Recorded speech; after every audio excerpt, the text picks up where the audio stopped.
السلام علیکم ورحمۃ اللہ وبرکاتہ۔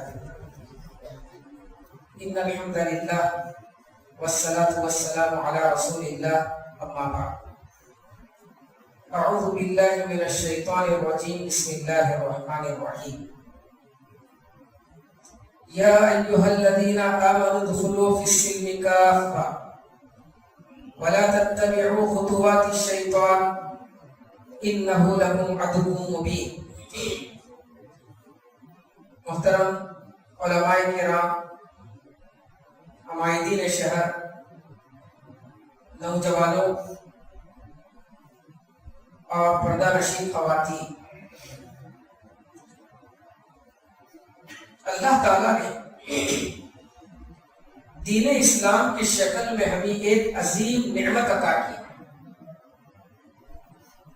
دنیا کی نعمتوں میں سب سے بڑی اگر کوئی نعمت ہے تو وہ دین اسلام کی نعمت ہے۔ اس دین کو اللہ تعالیٰ نے مکمل فرمایا، اور انسانوں کی ہدایت اور رہنمائی کرنے والا اس دنیا میں اگر کوئی دین ہے تو یہ دین اسلام ہے۔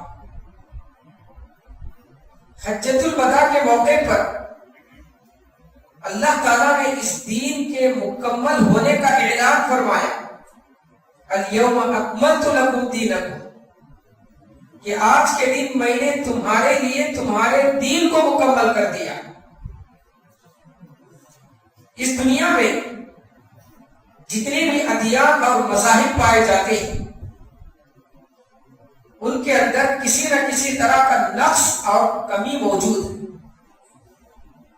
لیکن اسلام ایک ایسا دین ہے جو زندگی کے ہر شعبے میں انسانوں کی رہنمائی کرتا ہے۔ حضرت ابو ذر غفاری رضی اللہ تعالیٰ عنہ فرماتے ہیں، ترکنا رسول اللہ صلی اللہ علیہ وسلم وما طائر یطیر بجناحیہ الا عندنا منہ علم۔ اللہ کے نبی ہم سے اس دنیا سے اس حالت میں رخصت ہوئی، اس دنیا سے اس حالت میں رخصت ہوئی کہ اگر آسمان میں اڑنے والے پرندے میں بھی کوئی علم ہو تو آپ نے اس سے ہمیں آگاہ کر دیا۔ تو ہم جو کہ اسلام کو ماننے والے، یہ دین ہماری زندگی کے تمام شعبوں میں ہماری رہنمائی فرماتا ہے۔ اگر غور کیا جائے تو انسانی زندگی کے 6 شعبے، عقائد، عبادات، معاشرت، معاملات، سیاست اور اخلاق، ان تمام شعبوں میں انسان کی مکمل رہنمائی کرنے والا دین اسلام۔ عقیدہ یہ انسانی زندگی کا بہت ہی اہم شعبہ ہے۔ دنیا میں کوئی بھی انسان، کوئی بھی قوم عقیدے کے بغیر زندہ نہیں رہ سکتی۔ ہر انسان کا، ہر قوم کا عقیدے سے بہت ہی گہرا رشتہ ہے۔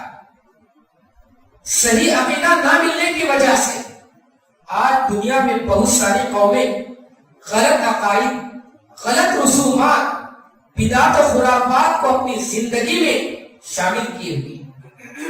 اللہ تعالیٰ نے ایمانیات کے باب میں عقیدے کو بہت ہی تفصیل کے ساتھ بھی بیان فرمایا۔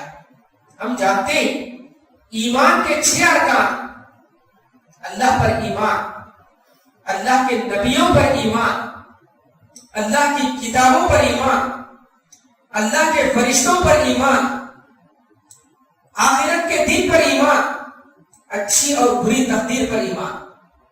یہ ایمان کے عقیدے کے 6 ارکان، ان کو جاننا، ان کو سمجھنا اور ان کے مطابق اپنی زندگی کو گزارنا ایک مسلمان کے لیے ضروری ہے۔ جو ایمان کو نہ جانے، جو عقیدے کو نہ سمجھے، وہ مسلمان ہی نہیں ہو سکتا۔ اسلام میں داخل ہونے کی پہلی شرط ایمان، عقیدے کا جاننا۔ عقیدے کی اس قدر اہمیت ہے کہ جن انبیاء کو اللہ تعالیٰ نے عقیدے کی تعلیم کے لیے بھیجا انہی کو خطاب کر کے کہا گیا فَاعْلَمْ أَنَّهُ لَا إِلَهَ إِلَّا اللَّهُ، آپ خود جان لیجئے اللہ تعالیٰ کے سوا کوئی معبود نہیں. یعنی عقیدے کی تعلیم نبی کو بھی دی گئی.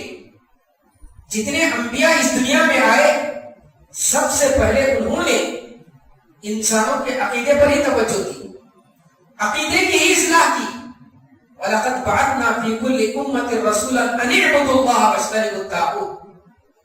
ہم نے جتنے بھی انبیاء بھیجے ان کو ہم نے اسی بات کا حکم دیا کہ وہ ایک اللہ کی عبادت کا حکم دے اور لوگوں کو طاغوت یعنی شرک سے روکے. عقیدے کو جاننا، عقیدے کی بنیادی تعلیم حاصل کرنا ایک مسلمان کے لیے ضروری ہے. دنیا میں بھی، قبر میں بھی اور آخرت میں بھی ہم سے جو سوالات کیے جائیں گے ان کا تعلق عقیدے سے ہی. ہم سے یہ نہیں پوچھا جائے گا کہ تم نے کتنی نمازیں پڑھی، تم نے کتنے روزے رکھے. سب سے پہلا سوال قبر میں جو ہوگا اللہ تعالیٰ کے بارے میں، تم کو اللہ تعالیٰ کی کتنی معرفت تھی، رسول کے بارے میں اور پھر دین کے بارے میں. یہ تینوں کا تعلق عقیدے سے. تو ایک مومن کے لیے سب سے پہلی چیز ہے جس کا جاننا ضروری ہے وہ ہے عقیدہ، جسے ہم ایمان بھی کہتے ہیں. ایمان کی تفصیلات کا علم ایک مومن کو ہونا ضروری ہے. اور دوسری چیز، زندگی کا دوسرا شعبہ ہے عبادات. عبادات کا تصور بھی ہر قوم کے اندر پایا جاتا ہے. عبادات کے بہت سارے رسومات لوگ اپنے طور پر انجام دیتے ہیں. بہت سارے لوگوں کو عبادت کا طریقہ بھی معلوم نہیں، لیکن وہ اپنے باپ دادا کے طریقے کے مطابق عبادتیں کرتے ہیں، عبادات کے رسومات بجا لاتے ہیں. ابھی ہفتہ 10 دن پہلے کی بات ہے کہ میں ٹرین سے اپنے شہر جا رہا تھا، بیجاپور جا رہا تھا. تو اس ٹرین میں بہت سارے لوگ سوار ہیں جس میں چھوٹے چھوٹے بچے بھی تھے جن کی عمر 15 سال 14 سال 10 سال کی تھی. پوچھنے پر معلوم ہوا کہ وہ کسی مندر کو جا رہے ہیں جو ادھونی کے قریب ہے. ادھونی کے قریب ایک مندر کو جا رہے ہیں. تو بچے آپس میں بات کر رہے ہیں کہ ہم کو تو پوجا کرنے آتا نہیں. تو ایک دوسرا جواب دیتا ہے کہ ہمارے باپ جیسے کریں گے، ہمارے ابو جیسے کریں گے ویسے ہم بھی کریے. تو غرض عبادات کا تصور ہر قوم میں پایا جاتا ہے، لیکن یہ تصور ان کے پاس صحیح نہ ہونے کی وجہ سے، عبادت کا صحیح طریقہ نہ ہونے کی وجہ سے غلط طریقے سے وہ عبادتیں کرتے ہیں. قرآن مجید نے ہمیں عبادت کا طریقہ بتایا، عبادت کے ارکان بھی بتائے. نماز اللہ تعالیٰ کی عبادت کے لیے بجا رکھتے ہیں، روزہ اللہ کی عبادت کے لیے رکھتے ہیں. جن کو اللہ تعالیٰ نے استطاعت عطا کیا ہے وہ سال میں ایک مرتبہ اپنے مال کی زکات ادا کر کے عبادت ادا کرتے ہیں. اور جن کو اللہ تعالیٰ نے اس سے بھی زیادہ مال عطا کیا تو وہ اپنی زندگی میں ایک مرتبہ کعبۃ اللہ کو جا کر فریضہ حج ادا کرتے ہیں. یہ عبادت کی مختلف قسمیں، مختلف صورتیں. لیکن جب بھی عبادت کی بات آتی ہے تو ہمارے ذہنوں میں عبادت کا ایک محدود تصور پایا جاتا ہے. ہم یہ سمجھتے ہیں نماز پڑھنا عبادت ہے، روزہ رکھنا عبادت ہے، قرآن مجید کی تلاوت، ذکر و اذکار، اللہ کے راہ میں کچھ خرچ کرنا یہ عبادت ہے. لیکن قرآن مجید نے عبادت کا ایک بہت ہی وسیع تصور پیش کیا. وَمَا خَلَقْتُ الْجِنَّ وَالْإِنسَ إِلَّا لِيَعْبُدُونِ. اللہ تعالیٰ فرماتا ہے کہ میں نے انسانوں کو اور جنوں کو صرف میری عبادت کے لیے پیدا کیا ہے. اس کا مطلب یہ ہوا کہ ہماری زندگی پیدا ہونے سے لے کر مرنے تک، صبح بیدار ہونے سے لے کر رات سونے تک، بلکہ سونے سے لے کر بیدار ہونے تک زندگی کا ایک ایک لمحہ عبادت ہے. ہمارا کھانا عبادت ہے، ہمارا سونا عبادت ہے، ہمارا جاگنا عبادت ہے، ہماری تجارت کرنا عبادت ہے، سب عبادت ہے. یہ عبادت کب ہوں گے؟ جب ہم یہ سارے کام اللہ اور اس کے رسول کے بتائے ہوئے طریقے کے مطابق انجام دیں. حضرت ابو موسیٰ اشعری رضی اللہ تعالیٰ اور معاذ بن جبل رضی اللہ تعالیٰ بڑے صحابی، دونوں کو اللہ کے رسول صلی اللہ علیہ وسلم نے دعوت و تبلیغ کے لیے یمن بھیجا.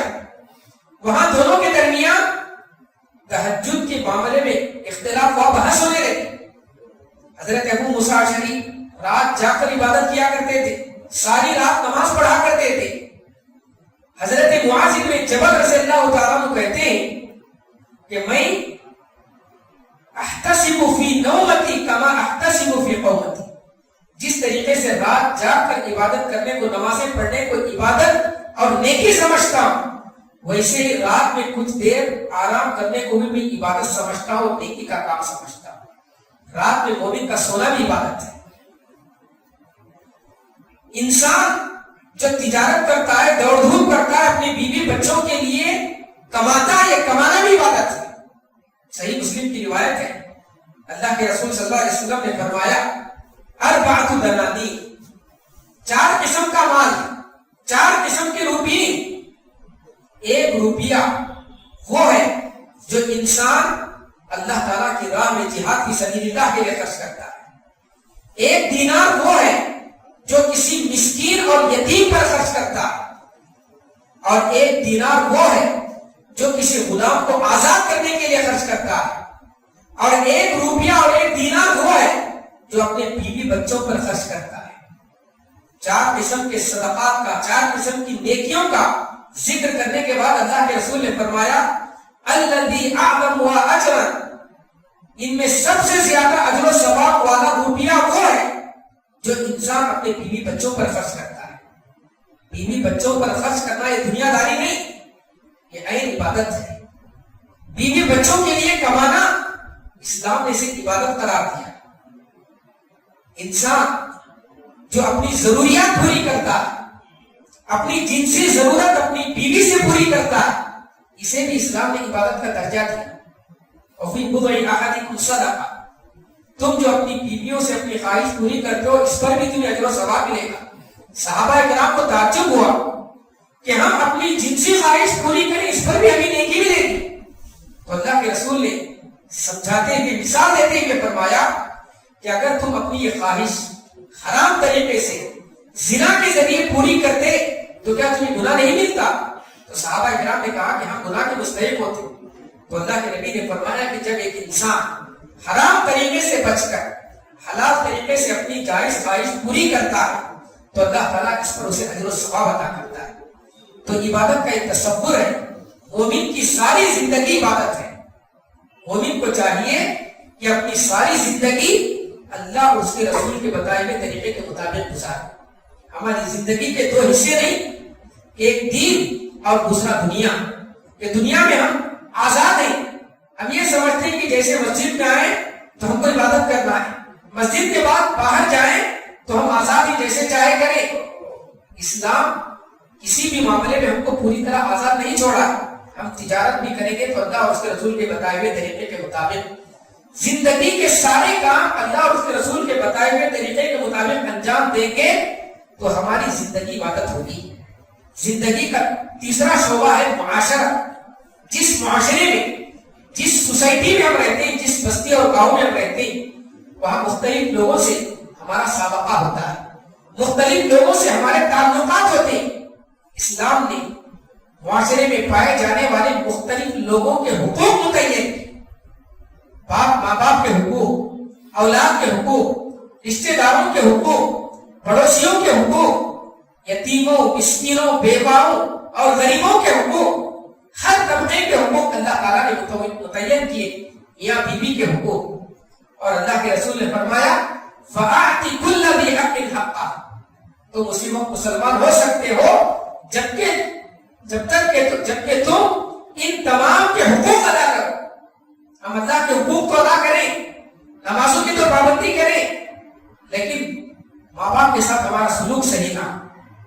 ہم دیندار تو ہوں، اللہ کے نام میں روپیہ پیسہ خرچ کریں، گھر میں جانے کے بعد بیوی کے ساتھ ہمارا سلوک صحیح نہ، بچوں کے ساتھ ہمارا سلوک صحیح نہ، پڑوس کے ساتھ ہمارا سلوک صحیح نہ، غریبوں کا خیال رکھنے والے نہ ہو. ان تمام کے حقوق کی کوتاہی کریں، ان تمام کے حقوق ادا کرنے میں ہم کوتاہی کریں تو ہم مسلمان نہیں ہو سکتے.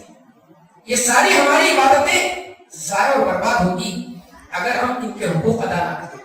اللہ کے رسول ایک موقع پر فرمایا، جانتے ہو میری امت کا مفلس کون ہے، غریب کون ہے؟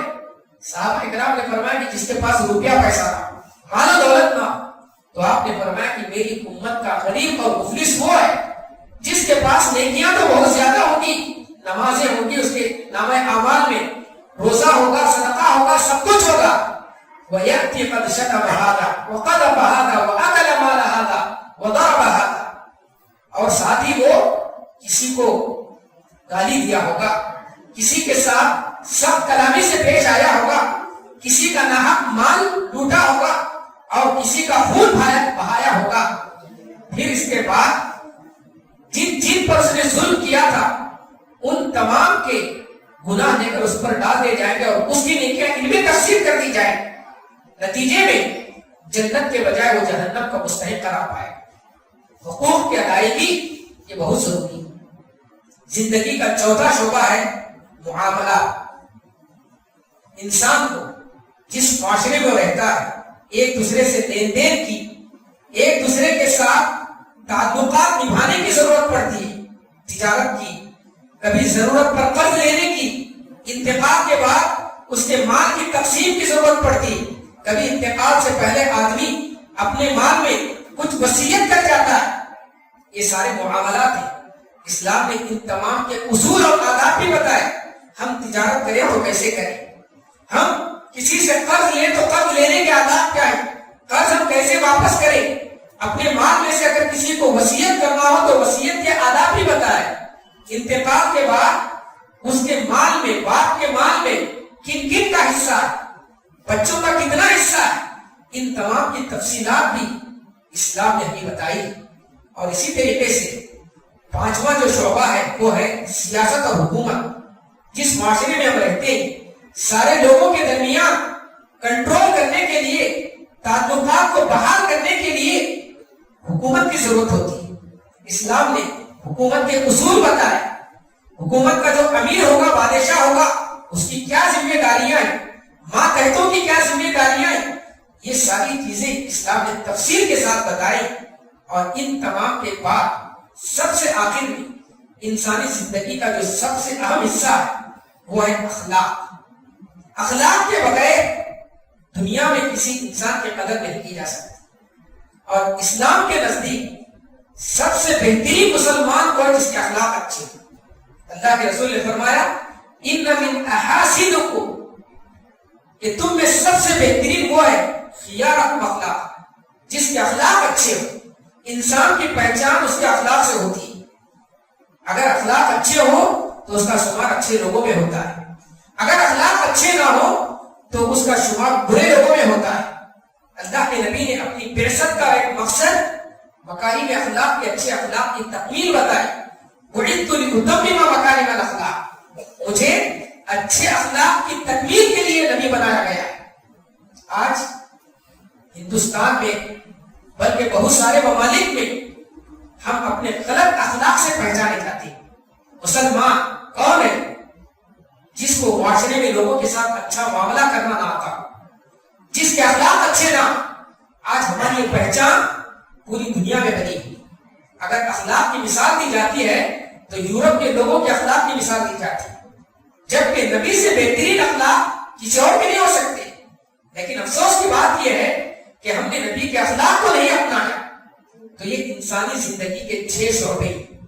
اسلام ہم سے یہ مطالبہ کرتا ہے یا ایھا الذین آمنوا ادخلوا فی السلم کافہ، اے ایمان والو اسلام میں پورے کے پورے داخل ہو جاؤ۔ دین کے کسی ایک شعبے پر عمل کریں، دوسرے شعبے کو ترک کر دیں، کسی ایک تعلیم کی پابندی کریں، دوسری تعلیم کو نظر انداز کر دیں، تو پھر اسلام میں پورے کے پورے داخل ہونا نہیں ہوا۔ اسلام ہم سے اس بات کا مطالبہ کرتا ہے کہ اسلام میں پورے کے پورے داخل ہو جاؤ، پورے مومن اور مسلمان بن جاؤ، پوری طریقے سے تم مسلمان بن جاؤ۔ کیوں؟ اللہ تعالیٰ نے ہم کو جو دین دیا ہے اسلام کی شکل میں، یہ بہت ہی بہترین دین ہے۔ آج دنیا میں جو بھی ترقی یافتہ ممالک ہیں، ہم یہ سمجھتے ہیں کہ ان کے پاس بہت سے بہترین اصول ہیں، زندگی گزارنے کا بہترین طریقہ ہے۔ ہم پورے یقین بلکہ چیلنج کے ساتھ یہ بات کہہ سکتے ہیں کہ دنیا میں چاہے وہ کتنا بھی ترقی یافتہ ملک ہو، ان کے پاس زندگی گزارنے کا کوئی صحیح طریقہ موجود نہیں. کیا وہ کتنا ہی ترقی یافتہ ملک، اگر کسی قوم کے پاس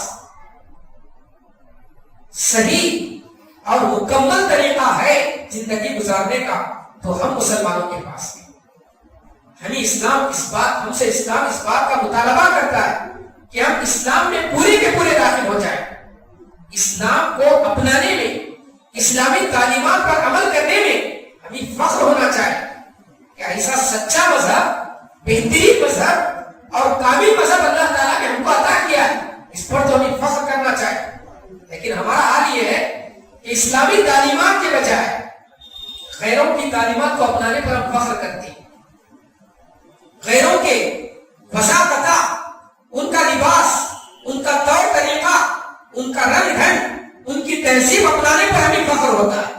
ہم اپنے بچے کو انگریزی لباس میں دیکھ کر، انگریزی چال ڈھال میں دیکھ کر خوش ہو جاتے کہ میرا بچہ ترقی کر رہا ہے. صحابہ کرام کا حال کیا تھا؟ حضرت عمر بن خطاب رضی اللہ تعالیٰ بیت المقدس فتح کرنے کے لیے، بیت المقدس فتح ہو چکا ہے، عہد نامہ لکھنے کے لیے، صلح نامہ لکھنے کے لیے وہاں کے جو مسلمانوں کے کمانڈر تھے ابو عبیدہ بن جراح رضی اللہ تعالیٰ عنہ نے طلب کیا. حضرت عمر بن خطاب رضی اللہ تعالیٰ عنہ جو کہ مسلمانوں کے خلیفہ مدینہ سے نکلے، جب فلسطین کے قریب پہنچے، باہر ہی، شہر کے باہر ہی مسلمانوں کے کمانڈر ابو عبیدہ بن جراح نے آپ کا استقبال کیا. دیکھا کہ آپ کے کپڑے جگہ جگہ سے پھٹے ہوئے، پیبند لگے ہوئے، جگہ جگہ سے سلے ہوئے. حضرت ابو عبیدہ نے کہا، امیر المومنین، آپ کا ان لوگوں کے دلوں پر ایک رعب ہے. آپ ایسے پھٹے پرانے کپڑے پہن کر ان کے پاس جائیں گے تو برا اثر لیں گے، اس لیے آپ ذرا اچھے کپڑے پہنیے. تو اللہ کے حضرت عمر بن خطاب نے ابو عبیدہ سے کہا کہ اے ابو عبیدہ، تمہارے علاوہ اگر کوئی دوسرا یہ بات کہتا تو میں اس پر کوڑے برساتا. پھر اس وقت حضرت عمر نے جو بات کہی وہ ہم سب کے لیے غور و فکر کی دعوت دینے والی ہے. حضرت عمر نے کہا، اعزنا اللہ بالاسلام فمہما نطلب العزت لغیرہ اذلنا اللہ. اللہ تعالیٰ نے ہمیں عزت اس لباس کی وجہ سے یا دنیاوی چیزوں کی وجہ سے نہیں دیا. اللہ تعالیٰ نے ہمیں عزت اسلام کی بدولت عطا کیا. فمہما نطلب العزت لغیرہ اذلنا اللہ. اگر ہم اسلام کو چھوڑ کر دنیا کی دوسری چیزوں میں عزت طلب کرنا چاہیں تو اللہ تعالیٰ ہمیں ذلیل کر دیتا. آج ہم جو زندگی گزار رہے ہیں اس کی وجہ یہی کہ ہم نے اسلام کو چھوڑ کر دوسری چیزوں میں عزت تلاش کرنا شروع کر دیا ہے. اسلام کو اپنائیں، اسلامی تعلیمات کو اپنائیں. اب اگر وقت کا نبی بھی آئے تو اس کے لیے اسلام کو، اللہ کے نبی کے لائے ہوئے دین کو اپنانا، اس پر عمل کرنا ضروری ہوگا. ایک مرتبہ حضرت عمر بن خطاب رضی اللہ تعالیٰ توریت کا ایک نسخہ لے کر آئے. اللہ کے نبی سے کہنے لگے کہ دیکھیے تمہیں کتنی اچھی بات لکھی ہوئی. آپ کا چہرہ سرخ ہو گیا. حضرت عمر سمجھ گئے کہ توریت کے نسخے کو پڑھنے کی وجہ سے آپ ناراض ہو گئے. فوراً کہتے ہیں کہ رسید باللہ رب اور بالاسلام دین اور محمد النبی، میں اسلام ہی کو اپنا دین تسلیم کرتا ہوں، اللہ ہی کو اپنا رب تسلیم کرتا ہوں اور محمد صلی اللہ علیہ وسلم کو اپنا نبی تسلیم کرتا ہوں. اس موقع پر اللہ کے نبی نے فرمایا کہ اگر موسیٰ بھی زندہ ہوتے تو ان کے لیے ضروری ہوتا کہ میری اتباع کرتے. تو یہ ہمارا دین ہے. اس دین میں اللہ تعالیٰ نے ہماری دنیا اور آخرت کی بھلائی رکھی ہے. ہم دنیا میں بھی کامیاب اور آخرت میں بھی کامیاب اسی وقت ہو سکتے جبکہ اس دین کے بتائے ہوئے طریقے کے مطابق زندگی گزارے. تو ضروری ہے کہ ہم اسلام کو سمجھیں اور اسلامی تعلیمات کو پڑھیں اور اسلام میں پورے کے پورے داخل ہوں، اسلام کی ساری تعلیمات پر عمل کریں. تبھی چل کر اللہ تعالیٰ کے دربار میں ہم کامیاب ہو سکتے ہیں. اللہ تعالیٰ ہم سب کو اسلامی تعلیمات کو سمجھنے اور ان پر عمل کرنے کی توفیق عطا فرمائے. آمین. وآخر دعوانا الحمد للہ رب العالمین. السلام علیکم ورحمۃ اللہ وبرکاتہ.